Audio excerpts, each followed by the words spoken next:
The June sky was clear above Fenway Field, one of the most iconic stadiums in the United States. The afternoon looked hand-painted, with brushstrokes of deep blue and scattered clouds that seemed like heavenly spectators. The scent of popcorn, mixed with the cheers of the fans and the quiet buzz of anticipation. It was the day of a classic matchup. Red Hawks versus West Side Bears, packed stands, racing hearts.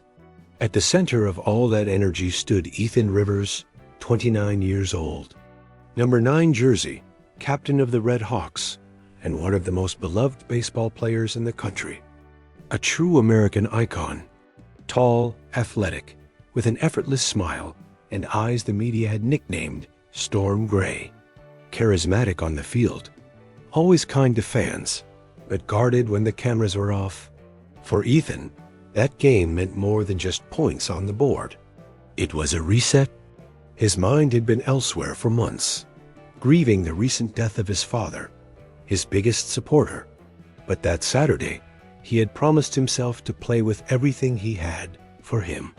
Somewhere in the crowd, Clara Evans, 27, a recently laid-off advertising agent, was trying to balance a tray of hot dog, fries, and soda while looking for seat 42C.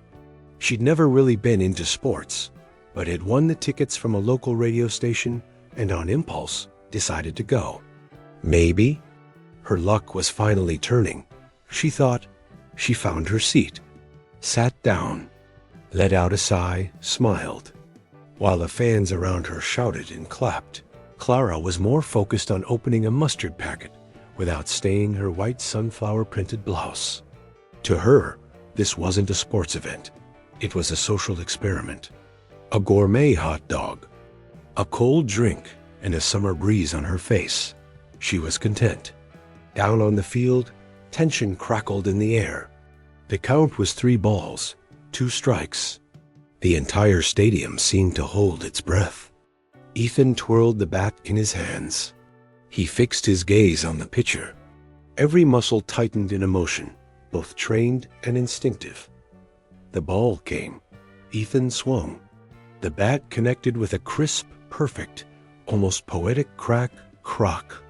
The ball soared in a flawless arc, curving like an arrow from the gods. A no-mercy home run. The stadium erupted in wild cheers. Flags waved, beers spilled.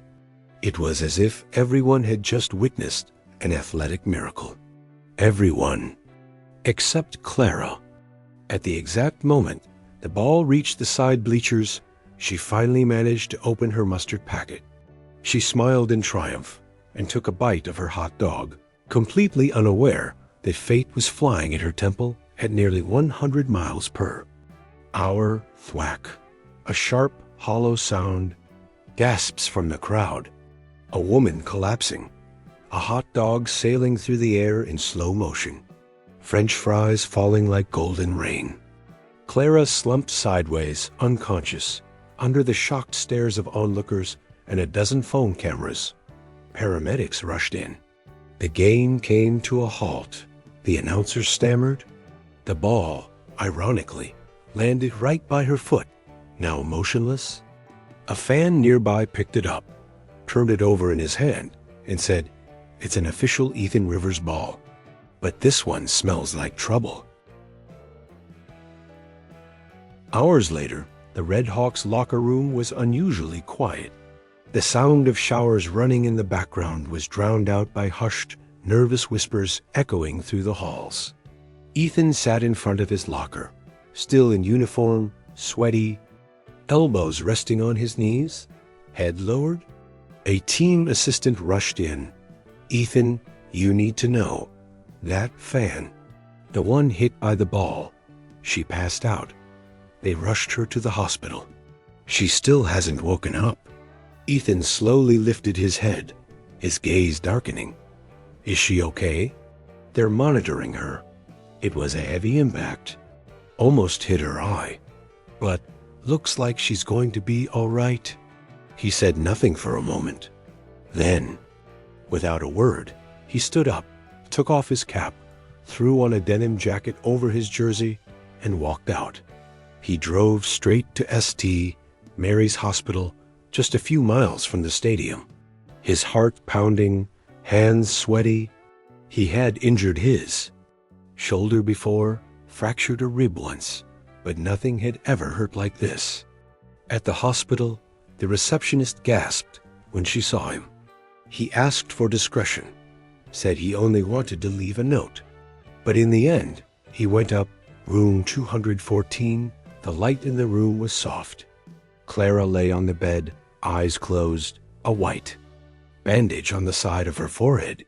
Her brown hair was loose on the pillow, and her face had that kind of quiet peace only strong medication can bring. Next to the bed sat the game ball, now labeled with a sticker, delivered by Ethan Rivers. He stood still in the doorway, staring. There was something about that girl, something simple, entirely unlike the world he knew. She had an aura of normalcy, of quiet life, of someone who didn't live under flashing cameras. And somehow, that moved him. Ethan pulled up a chair, sat beside her bed. Minutes passed in silence, and then he spoke. "Hi, I'm the idiot who hit you with a baseball. I swear it wasn't on purpose, but I needed to come say sorry." In person, Clara let out a faint sound. Her eyes twitched. Slowly, she opened them. "You're the guy with the cap?" she murmured, her voice slow and raspy. Ethan smiled in relief. "And you're the girl who face-planted a hot dog. I'd say we're even." She tried to laugh but winced in pain.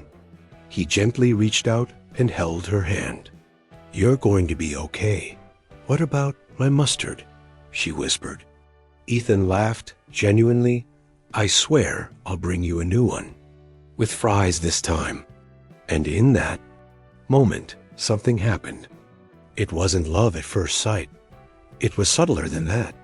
A strange connection, unexpected but real. An invisible thread beginning to form between two completely different worlds, brought together by a bizarre, accidental collision. And in that sterile hospital room, where the air smelled of alcohol and silence, something new was born. Something neither of them could yet name. 4 days had passed. The light hit to her head had left only a faint crescent-shaped mark just above Clara's eyebrow, now hidden beneath an improvised fringe. The doctors confirmed there were no lasting effects. The rest was merely precautionary. Still, her mother insisted on calling her "my poor little accident case," showering her with soups, new pillows, and motivational WhatsApp messages.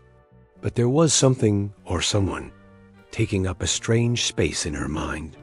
Ever since she'd opened her eyes in the hospital and saw Ethan Rivers sitting beside her, Clara felt like she had been thrown into an alternate script of her own life.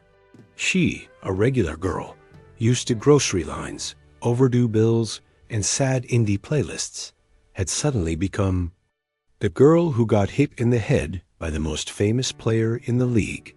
And him? He didn't just visit.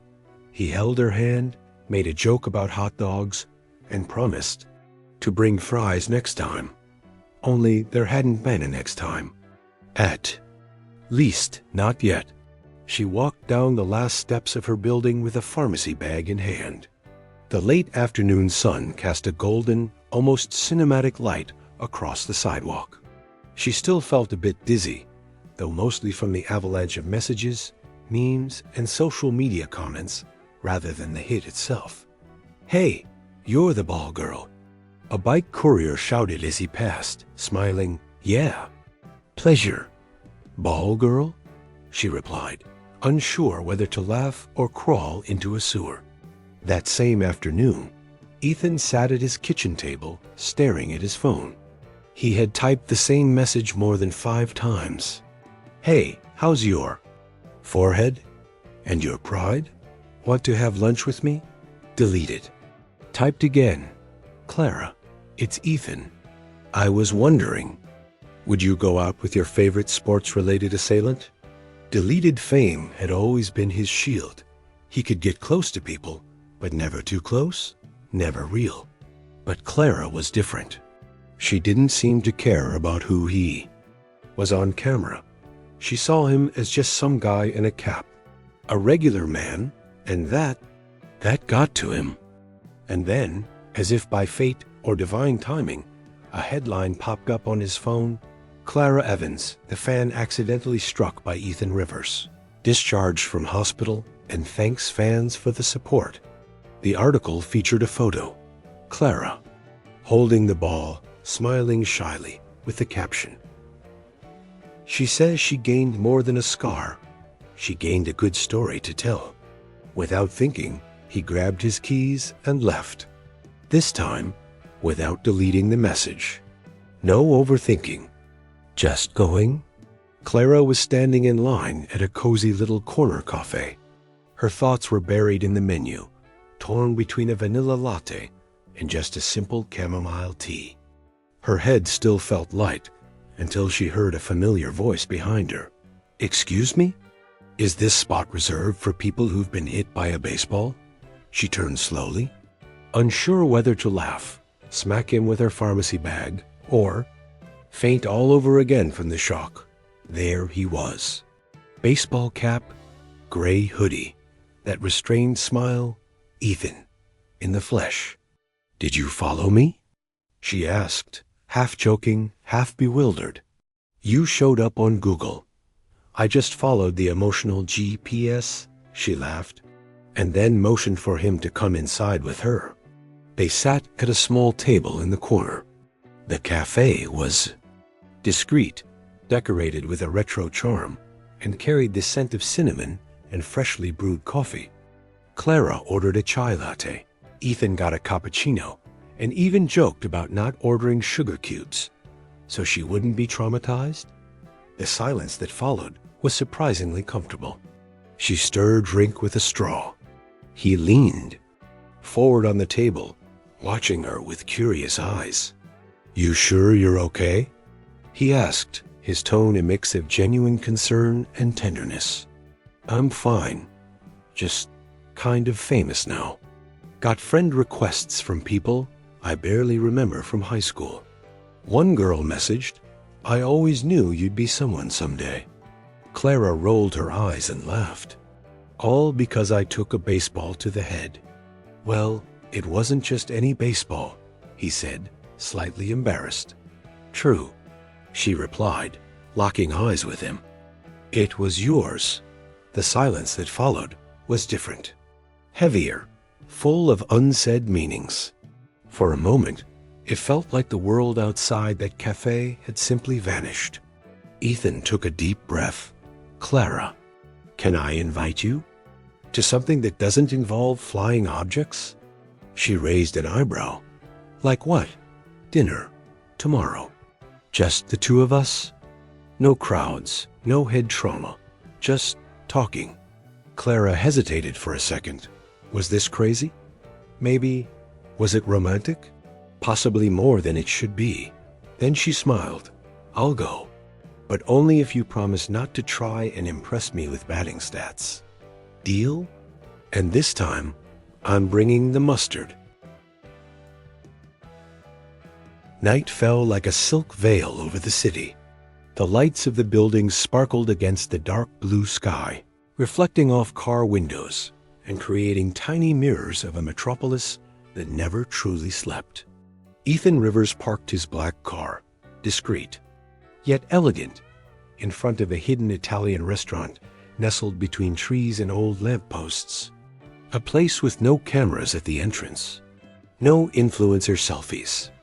A quiet refuge where he could simply be a man, and not the most coveted baseball player in the country. He stepped out with a quickened heartbeat. The same guy who faced packed stadiums without blinking was now nervously wiping his hands on his jeans. Meanwhile, Clara, turning the corner of the block, was wondering why she'd said yes to this invitation. She wasn't exactly the kind of woman who went out with sports stars. She wore a light, dark blue dress speckled with tiny white stars. Comfortable and slightly magical, like a summer night. Loose hair and soft lipstick completed the look, and deep down, she wanted to be there. As soon as she stepped onto the sidewalk, Ethan smiled. The kind of smile you don't practice in mirrors or use in commercials. A real smile. "You look beautiful," he said simply. "Thanks." "You look real," she replied, laughing. They walked in together. The restaurant was cozy, with amber lights hanging from the ceiling like still fireflies. The scent of basil and fresh pasta filled the air. They sat in a quiet corner near a window draped with white linen curtains. The waiter recognized them but didn't show it. He simply smiled discreetly and took their order. "So," Clara said after her first sip of red wine, "is this what your life is like? Surrounded by silence and fresh pasta?" "Not even close." Ethan sighed. "My life's a collection of flights, practices, interviews, fans, and loneliness." She raised an eyebrow. "Loneliness? You?" "Yes. You can be surrounded by millions of people and still feel invisible," he said, resting, his chin on his hand. "I'm not just the Ethan on the field, Clara, but sometimes that's all people see." Clara studied him. For the first time, she didn't see storm gray eyes, but glassy ones, like someone carrying more than they let on. The smiling star from interviews had cracks, and somehow, that made her feel oddly close to him. "You know, I was kind of lonely too. Before the baseball hit," she joked with a smile. "Truth is, I went to the game to escape reality. I got laid off, dumped, and missed my year-end bonus." "Wow." "Got hit in the head as a bonus gift," he said with a half-smile. "Exactly. And now dinner with a famous stranger. Life is weird." They laughed, ordered lasagna, and shared a salad. Between bites and stories about high school, the mood grew light, even sweet. Until something shifted. Ethan's phone buzzed. He tried to ignore it.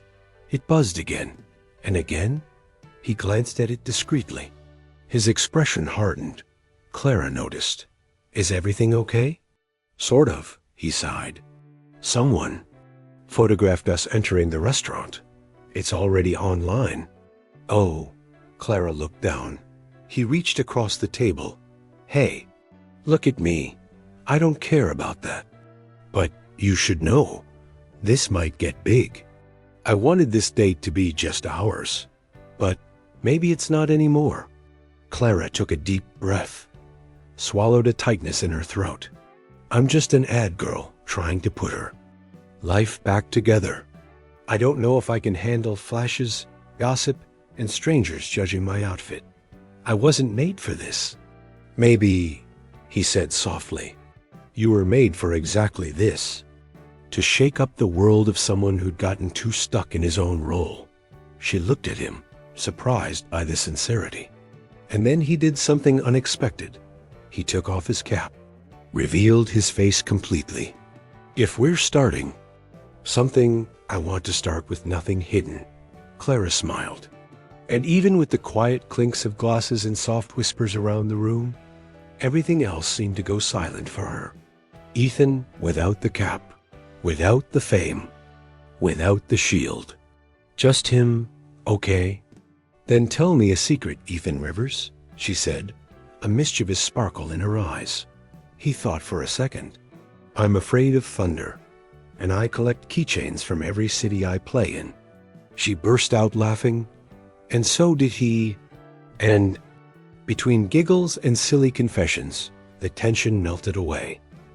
A new space opened between them, something uncertain, maybe even risky, but also full of possibility. Weeks passed like leaves carried by the wind. What started as an unlikely accident had evolved into a connection that neither Ethan nor Clara could successfully hide from the world or from themselves. They saw each other often. Sometimes at the corner cafe, sometimes in the bookstore where she loved to get lost, sometimes on his apartment terrace, silently watching the sky darken. But reality like a fastball, was about to hit them again. It was a cloudy morning when Ethan received the news. The Red Hawks operations manager, his team since he was 19, called him into a closed-door meeting. In the quiet room filled with trophies and framed photos, Ethan heard what felt like a bombshell. The Tokyo Thunderhawks made you an outrageous offer, Ethan. They want to sign you for 2 years. $30 million. International games. Global merchandising. Personal coach. You'd be the face of baseball in Asia. Ethan remained silent. His heart beat slowly, not from excitement, but from the weight of the unexpected. And the Red Hawks? Let's be honest. We can't match it. The salary cap's been reached. And honestly, you've always dreamed about expanding your career internationally, haven't you? He took a deep breath. Expand. Grow. Fly. That's what everyone expected of him. That's what his late father used to say. You were born to go beyond, Ethan. Never stop where most stop. But Ethan hadn't been the same since. That hit to the head. On the way back, he drove aimlessly. He ended up stopping in front of Clara's building. As if sensing something, she appeared on the balcony holding a mug. "Are you okay?" she asked, eyes attentive. "I don't know," he replied. "Can I come up?" On the small couch in her apartment, he told her everything, every detail of the offer. The money, the fame, the once-in-a-lifetime opportunity.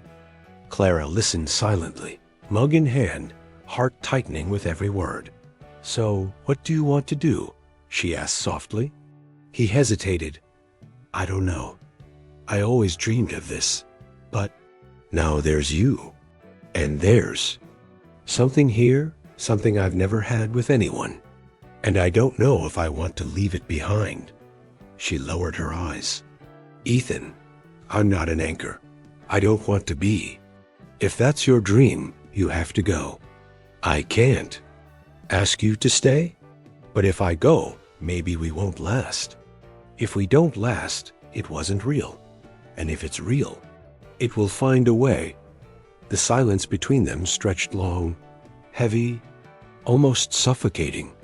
Ethan stood, walked to the window, looked out at the city, and said as if speaking to himself, "I've always lived for the next play, the next contract, the next title, but for the first time, I wish life had a pause button, just so I could breathe with you."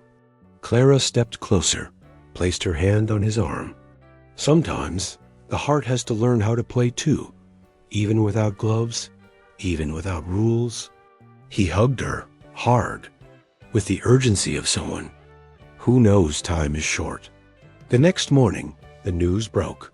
Ethan Rivers one step away from the biggest international contract in baseball history. But in Clara's heart, one question echoed.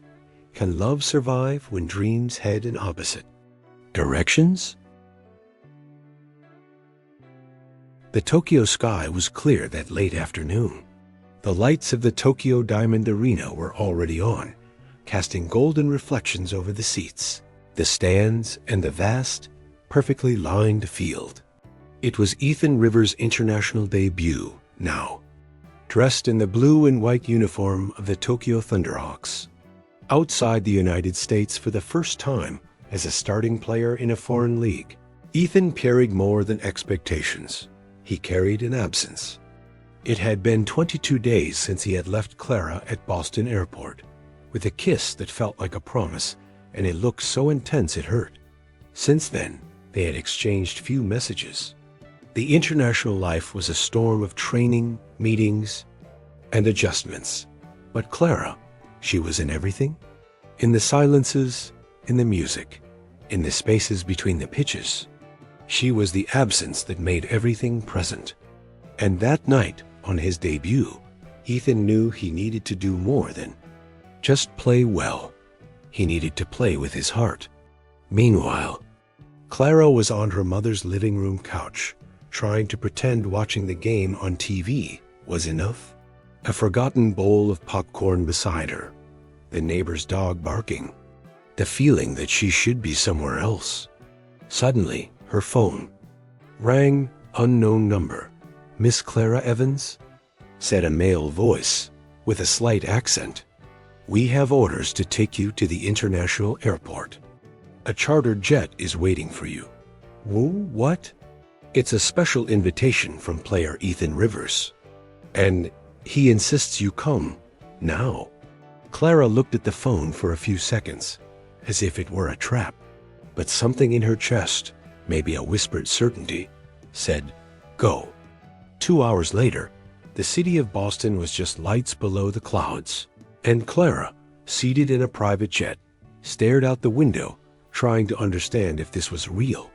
At the stadium, the announcer spoke enthusiastically.